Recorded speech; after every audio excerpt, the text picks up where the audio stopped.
민주노총 공공운수 대전지역 일반지부 조합원 동지 여러분 안녕하십니까?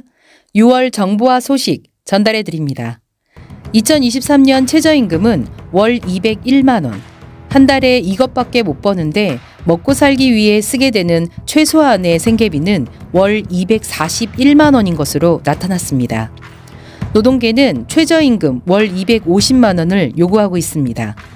물가 상승을 고려하면 내년 최저임금은 반드시 12,000원으로 인상되어야 합니다.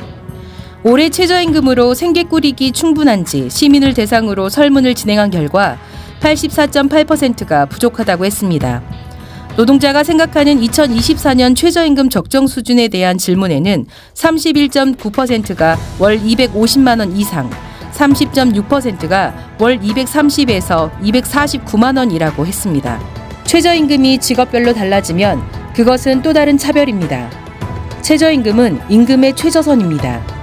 그러나 노동자들에게 최저임금은 최고임금이 되어버렸습니다. 이런 상황에서 경영계는 최저임금을 업종별로 차등 적용하자고 주장하고 있습니다. 임금이 올라서 물가가 오르는 것이 아니라 폭등한 물가를 따라잡기 위해 임금을 올리라는 것입니다. 임금을 올리지 않는다고 물가가 안정되지도 않을 뿐 아니라 소비가 줄어들어 소상공인의 경영은 더 어려워지게 됩니다.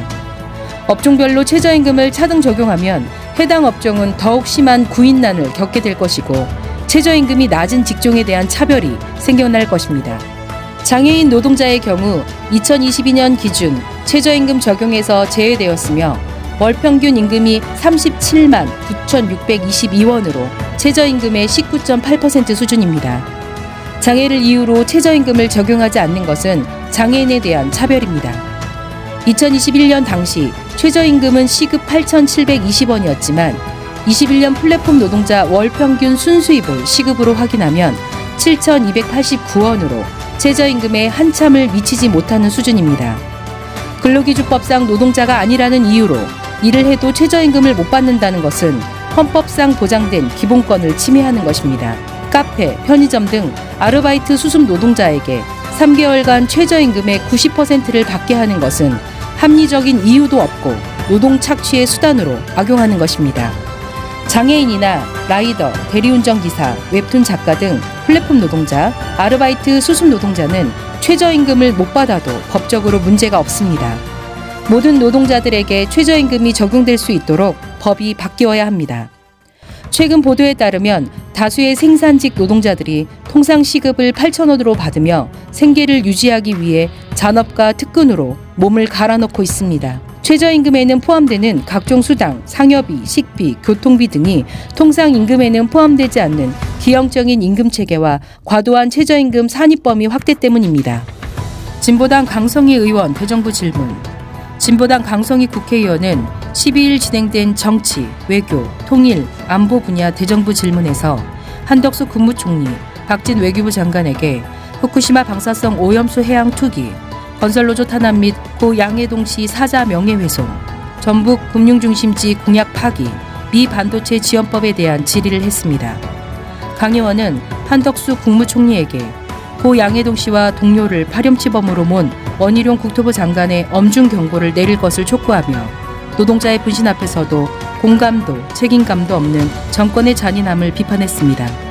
이어 전북 금융중심지 지정이 110대 국정과제와 지난달 31일 열린 제6차 금융중심지 기본계획에서 제외된 것은 무책임한 공약 파기라 말하며 국민과의 약속을 지키지 않는 윤석열 정부를 질타했습니다. 또한 방사성 오염수 방류로 인한 국민 불안과 막대한 어민 피해에 대해 적극적인 대책 없는 정부를 책망한다. 국민의 생명을 지키지 않는 정부와는 어떠한 타협도 있을 수 없을 것이며 국민을 배반하는 정치는 언제나 비참한 최후를 맞을 것이라 경고했습니다.